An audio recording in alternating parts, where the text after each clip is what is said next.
예, 안녕하세요. 부동산 정책론 4차 시입니다. 우리가 이제 전 시간에서 박정희 정부부터 현 문재인 정부까지 부동산 정책에 대해서 한번 살펴봤습니다. 사실은 뭐 이 부동산 정책을 여러분들이 간단하게 이제 설명을 좀 들으셨지만 사실은 뭐 당의 정부의 그 부동산 정책이라는 게 뭐 그때그때 효율이 나타나는 게 아니거든요. 그래서 전 정부의 그러한 정책의 효과가 이제 당의 정부에 이제 효과가 나타나기도 하고 뭐 그렇게 이제 효과가 장기적으로 나타나는 경우가 많이 있습니다. 그래서 부동산 정책을 가지고 곧바로 평가하기는 좀 어려운 점이 좀 있거든요. 예. 그런데 오늘은 그래서 이제 요즘 보면 이렇게 이제 우리가 역대 정부의 이제 부동산 정책을 봐왔으니까 지금 현재 문재인 정부에서 가장 지금 어려운 난관이 바로 이 부동산 문제지 않습니까? 그 우리는 부동산 정책론의 최고의 목표는 뭐예요? 이러한 정부의 정책이 과연 효과적으로 시장에 작용을 해서 어, 원하는 바를 이룰 것이냐 못하느냐 이런 것을 검토도 해보고 예상해보는 이것이 이제 부동산 정책론의 가장 큰 그런 학습 목표거든요.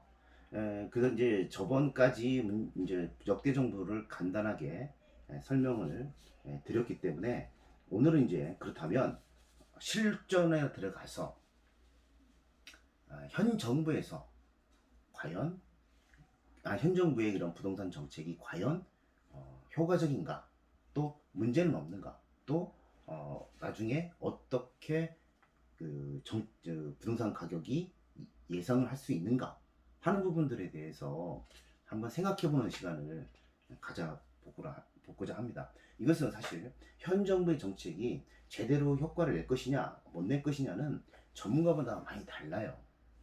워낙 강도가 세기 때문에 부동산의 안정화될 것이다 라고 주장하는 분도 있고, 그렇지 않고 부동산 가격이 더 심화되고 또 실질적으로 전 정부에서 원하는 그러한 목표를 이루지 못할 것이다 하는 부정적 견해도 많이 있습니다. 그러니까 이런 부분들 여러분들이 오늘 제가 문재인 정부에서의 그러한 정책을 요약을 해서 그 정책들이 과연 그러면 어떤 효과를 그리고 어떻게 부동산이 예상되는지를 한번 살펴보도록 하겠습니다. 이것은 순수하게 제 개인적인 생각이고요. 여러분들은 여러분들 나름대로 현재 정부가 하고 있는 부분들이 어떻게 될 것이다. 그리고 이런 것은 문제가 있고 이런 것은 현재 상황에서는 적절하다. 라고 하는 판단들을 여러분들은 하셔야 되는 것이죠. 그것이 부동산 정책론의 학습 목표거든요.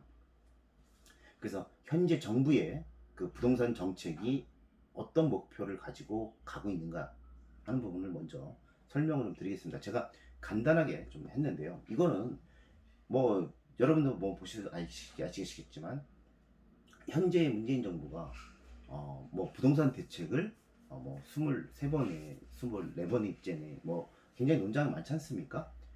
그만큼 굉장히 많이 부동산 정책을 쏟아내고 있어요. 올해만 해도 벌써 6번째인가 부동산 정책을 쏟아내고 있거든요.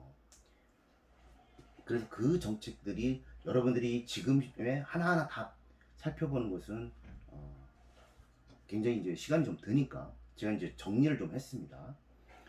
현재 정부에서의 그 부동산 정책의 목표는 딱 하나입니다.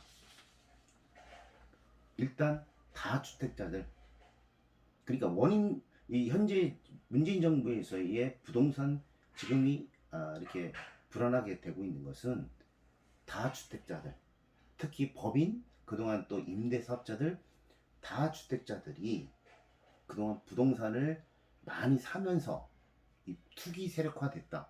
그래서 이러한 다주택자들의 투기 수요를 차단해야 되겠다. 라고 하는 겁니다. 그게 이제 목표예요.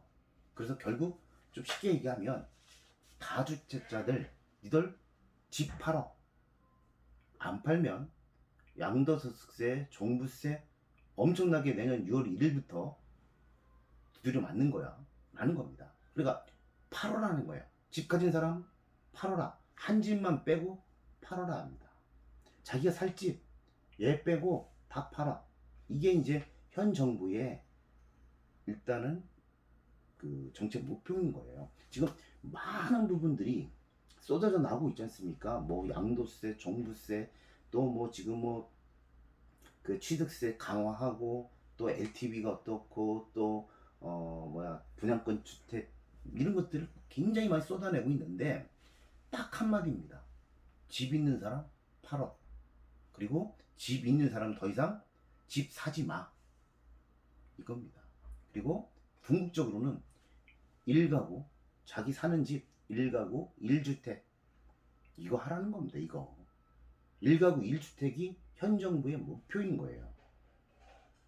그걸 하기 위해서 지금까지 나와 있는 모든 제도들을 다 동원하고 있는 겁니다. 실질적으로 문재인 정부에서의 부동산 정책은 노무현 정부 때 했었던 그러한 정책들을 거의 다 답습하고 있습니다. 약간씩의 이제 미세한 부분에서는 차이가 있지만 거의 그 비슷합니다. 거의.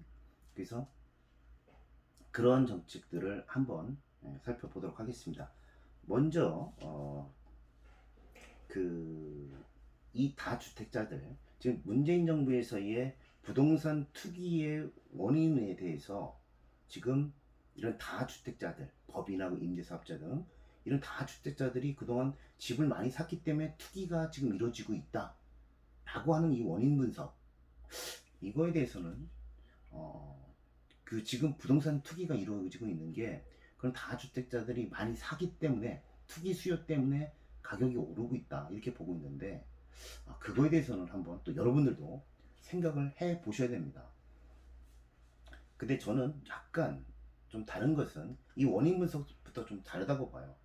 이렇게 그 부동산 시장에서만의 그런 원인보다도 거시경제로 보면 현재 그 지금 문재인 정부에서 부동산 투기가 이렇게 막 강력하게 쏟아내고 있음에도 잡히지 않는 것은 그런 원인 분석에서 조금 잘못되지 않았나 하는 생각이 좀 듭니다. 일단은 문재인 정부의 잘못이라기보다는 세계 경기가 글로벌 금융 위기 이후부터 침체가 됐고 이런 침체가 되면서 미국이나 이런 데서 계속 금리를 낮춰왔어요. 그럼 우리 세계 금융시장 연결되어 있기 때문에 우리만 금리를 높일 수는 없는 부분이거든요. 또 경기가 또 그렇게 좋은 것도 아니기 때문에 금리가 계속 낮아 있습니다. 지금 초저금리 시대예요. 금리가 지금 뭐 예금 정기 금리도 뭐 1%가 안 되지 않습니까? 대출도 뭐 2%대 막 그렇거든요. 초저금리라 이 가능하면 대출을 받으려고 하는 거 부담이 없어요. 대출에 대한 부담이 없지 않습니까? 그래서 시중에 또 여러 가지 경기 부양 때문에 시중의 시중의 유동자금이 엄청나게 많습니다. 시중의 유동자금이 워낙 많다 보니까 이 부동자금이 갈 데가 없는 거예요. 그러면 언제든지 할 수 있는 이 부동자금이 뭐 1300조가 있고 뭐 3개월 내에 현금화할 수 있는 부동자금이 뭐 3000조가 넘는다고 하지 않습니까? 이 많은 돈들이 갈 데가 없는 거예요. 그래서 뭐 현 정부에서 조금 늦긴 했지만 부동산 주식 쪽으로 뭐 많이 좀 가면 좀 날 텐데 주식도 지금 한계가 있고요. 또 워낙 위험성이 크다 보니까 주식 쪽으로 가는 돈도 그렇게 많지는 않아요. 결국은 가장 안정하고 한국에서 실패 가능성이 별로 없다고 하는 부동산. 근데 그 부동산에서도 결국은 주택이에요. 이 주택으로 지금 가고 있는 겁니다. 지금 그러니까 이러한 규제 정책을 하더라도 이 시중에 있는 부동자금을 갈 수 있도록 다른 쪽으로 유도할 수 있도록 하는 조치가 없으면 저 부동산 이런 수요와 공급 정책으로도 좀 어렵다고 보고 있습니다. 더군다나 내년에 3기 신도시 이제 지금 뭐 고상계 공고도 했지만 40조, 50조 막 풀리게 되면 이 돈이 어디로 갈까요? 결국 또 부동산으로 갈 확률이 높습니다. 그래서 지금 어떤 방향으로든 이 시중에 있는 부동자금들이 갈 수 있도록 뭐 예를 들어서 뭐 국민들에게 어떤 정부가 이자를 보전해 주더라도 예를 들어 금리가 뭐 3%, 4% 이러한 예금 음, 적금이나 예금 상품을 만들어서 돈이 그쪽으로 가게 하든지 아니면 뭐 어떠한 그 주식이라든가 이런 거에 지원을 해서 그런 쪽으로 이제 활성화가 돼서 돈이 그쪽으로 가든지 뭐 이런 어떤 대책이 있지 않느냐는 부동자금 때문에 저는 가격이 많이 오르는 거다 이렇게 보고 있거든요. 그래서 거시적으로 먼저 경제 거시적으로 이 문제를 해결해야 될 것 같은데 현 정부에서는 어쨌든 지금 부동산 가격들이 너무 급상승해서 가고 있다 보니까 뭐 서울시 아파트 가격이 어쨌든 뭐 시민단체에서는 54% 문재인 정부 출범하면서 54%가 올랐다고 하지 않습니까? 그러니까 너무 많이 오르니까 막 지금 정신없이 투기 수요를 뭐 지금 규제를 하고 있어요. 그렇지만 그게 과연 부동산 경기를 잡을지는 한 번 더 두고 봐야 되겠죠.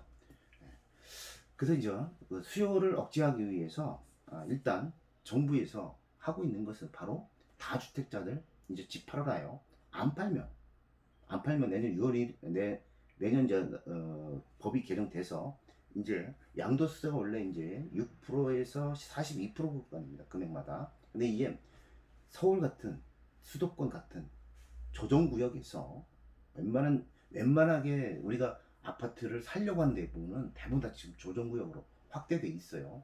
지방에서는 사실 뭐 대전, 세종, 청주, 뭐 대구 요 정도 어쨌든 살려고 아파트를 사고 싶어 하는 곳은 다 조정구역으로 되어 있습니다. 이런 데에서 집을 안 팔면 이제 2주택자들은 기본 세율에서 20%를 가산해서 하겠다. 또 3주택자들은 또 30%를 가산해서 양도세를 부과하겠다. 이렇게 발표를 합니다. 집 팔으라는 거예요. 안 팔면 어찌 됐든 나중에 양도세 낼 때 엄청나게 세금 두드려 맞는다는 얘기예요. 빨리 팔아라. 내년 6월 1일 이전에 팔아라. 이겁니다. 그래서 만약에 좀 금액이 큰 예를 들어 양도 뭐 금액이 뭐 예를 들어 뭐 100억 정도 나오는 사람들은 이제는 기본 42%에다가 30%까지 부과하겠다. 그럼 72%가 되는 겁니다. 그 양도세가 굉장히 강화를 하고 있는 거죠. 그리고 빨리 팔아라요. 빨리 팔아라. 그리고 종부세, 우리 뭐 종부세 하지 않습니까? 이 종부세는 기본적으로 6억이 넘는 자기가 가지고 있는 재산이 6억이 넘어야 이제 물론 이제 시장 가치 공정률이 있는데요. 뭐 나중에 설명드리겠지만 보통 시장 가치로 치면 뭐 8, 9억 되면 이 사람 종부세 대상이 돼요. 근데 서울에 웬만한 이제 중간층 이상의 아파트는 10억대 됩니다. 그러면 강남 같은 데도 그렇고요. 그러면 대부분 종부세 대상이 돼요. 이 종부세 이제는 이 원래 이제 종부세는 재산세와 달리 이제 별도로 사람을 기준으로 해서 하는 겁니다. 그래 부부가 2분의 1씩 가지고 있어도 이건 두 채예요. 이건 부부는 같이 이제 합산을 합니다. 같이 합산해서 따지거든요. 부부는 2분의 1씩 2분의 1씩 가지고 있어도 두 채를 가진 걸로 봅니다. 그래서 이 사람들이 만약에 두 채 이상 가지고 있다. 그러면 최고 6%까지 그 종부세를 내게 됩니다. 굉장히 큰 겁니다. 100억짜리면 1년에 6억을 세금으로 내는 거잖아요. 굉장히 큰 거죠. 그리고 여기서 이제 법인들, 그동안 이제 부동산 투기의 원흉이라고 했던 이 법인들은 무조건 6억도 아니고요. 법인이 가지고 있는 건 다 종부세를 6%로 부과하겠다는 겁니다. 이 법인들은 엄청나게 타격이 커요. 기본 감면도 없고 6억이라고 종부세의 기본 감면 한도인 6억도 그 혜택을 못 보고요. 가지고 있는 그 주택에 대해서 6%의 종부세를 내는 겁니다. 그러면 법인은 1억짜리 자기가 집을 가지고 있어요. 그러면 600만 원을 국가에 세금을 내야 되는 겁니다.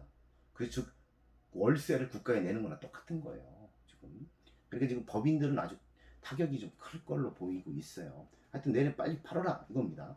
그리고 그동안 이제 임대사업자들, 우리 정부가 민간의 그 임대주택을 활성화하기 위해서 사실은 현 정부 출범하면서 이제 집을 가지고 있는 사람들 임대 등록을 해서 4년이면 4년, 8년이면 8년 동안 임대료 올리지 말고 안정적으로 임대를 공급해라는 차원에서 임대사업자를 활성화했었어요. 근데 이제 이 임대사업자 이제 혜택 안 주겠다. 왜? 임대사업자로 등록을 하면 양도세, 종부세 감면을 상당 부분 해줬어요. 이거 이제는 안 해주겠다. 이제 다주택자, 즉 임대사업자 니들도 가지고 있는 집 팔어. 안 팔면 많은 종부세와 그 양도세를 두드려 맞을 것이다 라는 겁니다. 지금 그래서 수요 측면에서 집 다주택자들 집 팔으라는 거예요.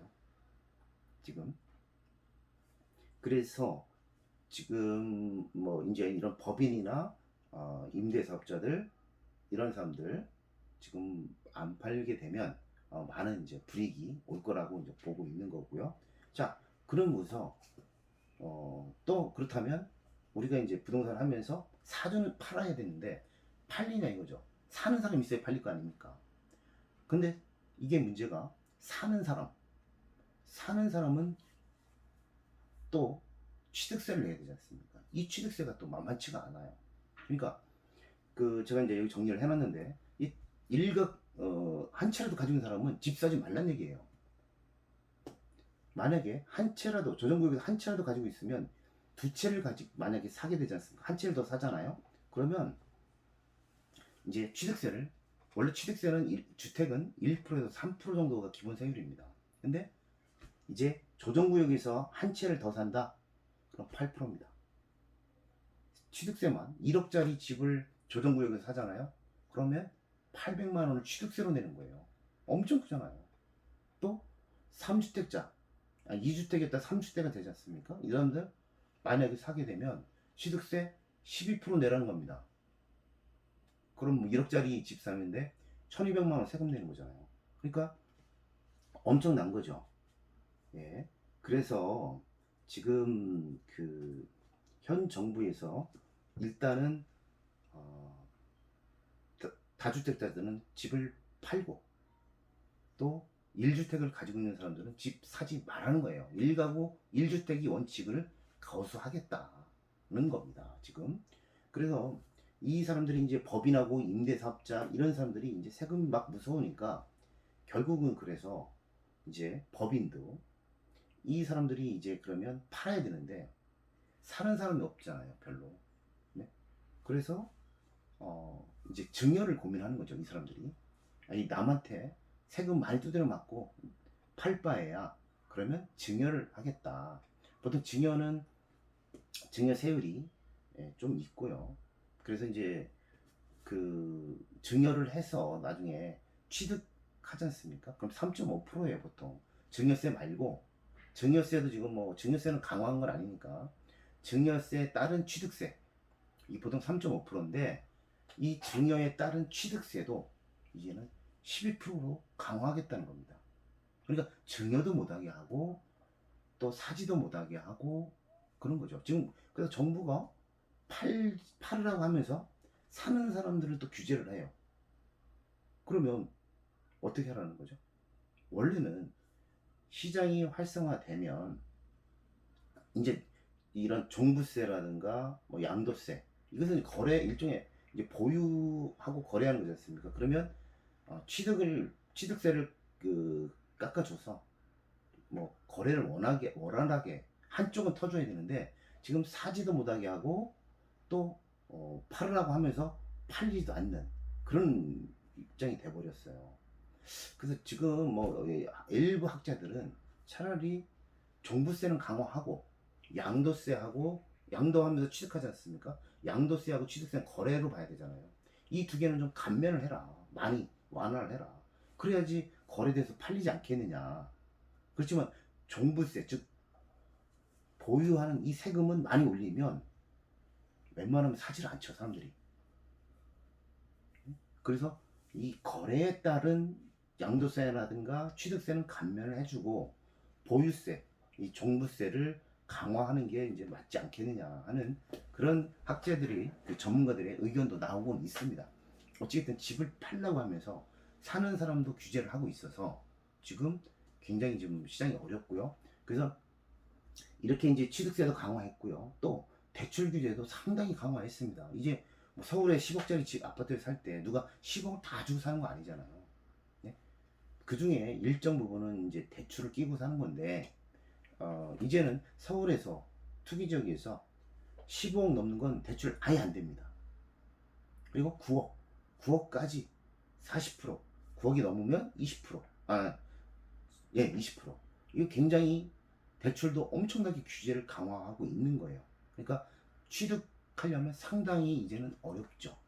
대출도 안 되죠. 취득세율도 상당히 높습니다. 뭐 심지어는 12%까지 내야 되는데 그런 취득세율 12%까지 내면서 만약에 취득을 한다?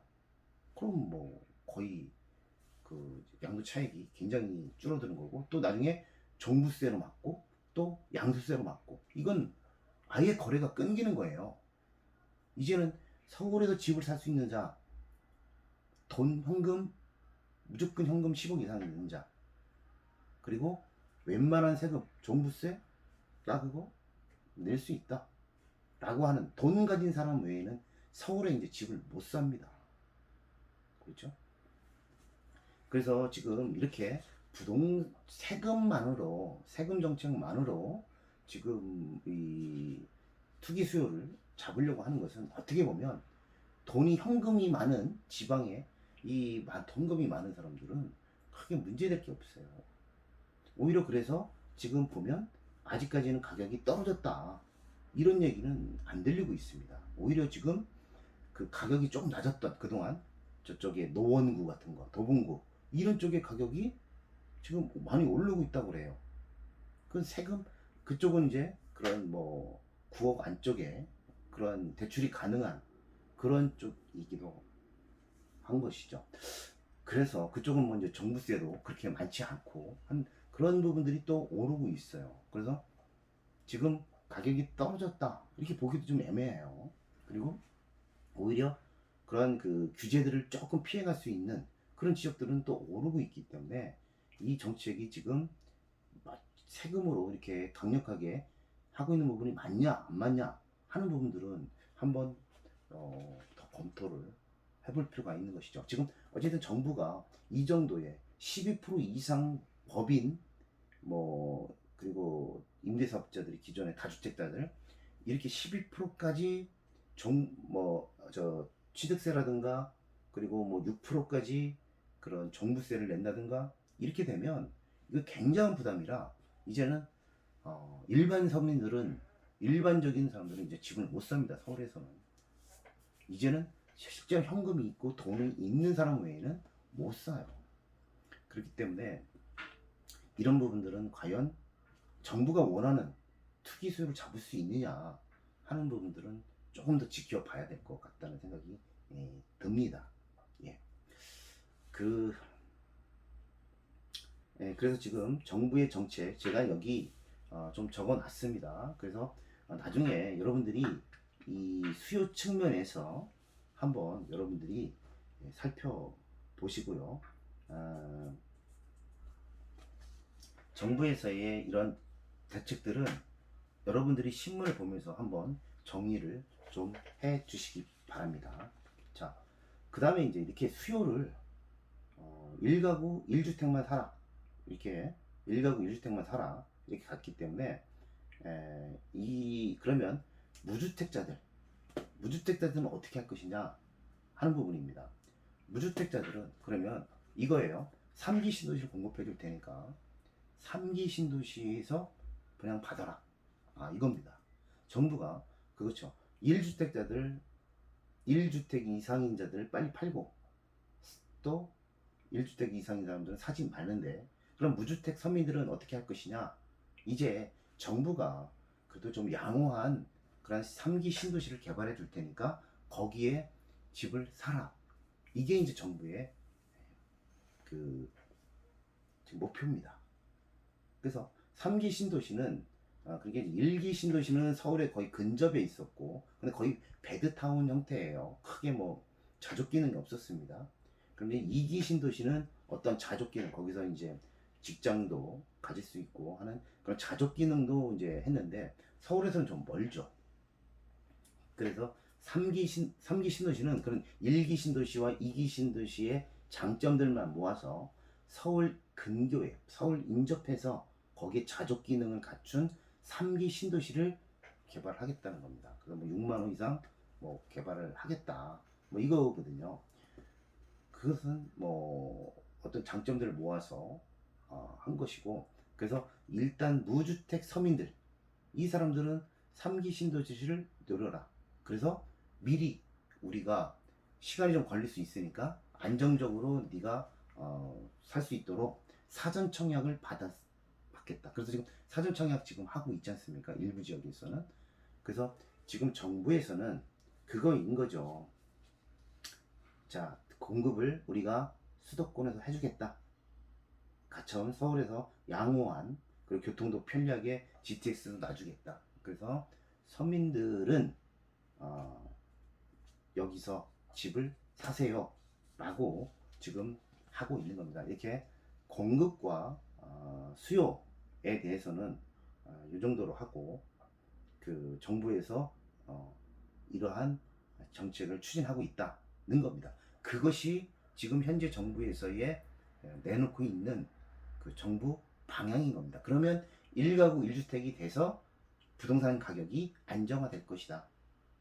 그렇죠. 있는 사람들 내놓고 또 정말 어려운 서민들은 3기 신도시로 가고 분양받고, 그렇게 하게 되면 결국 나중에 1가구 1주택으로 해서 부동산 경기가 계속 지속적으로 안정화될 것이다 하는 게 현재 정부의 목표이고, 지금까지 내세웠던 모든 정책의 핵심 요지는 바로 이거인 겁니다.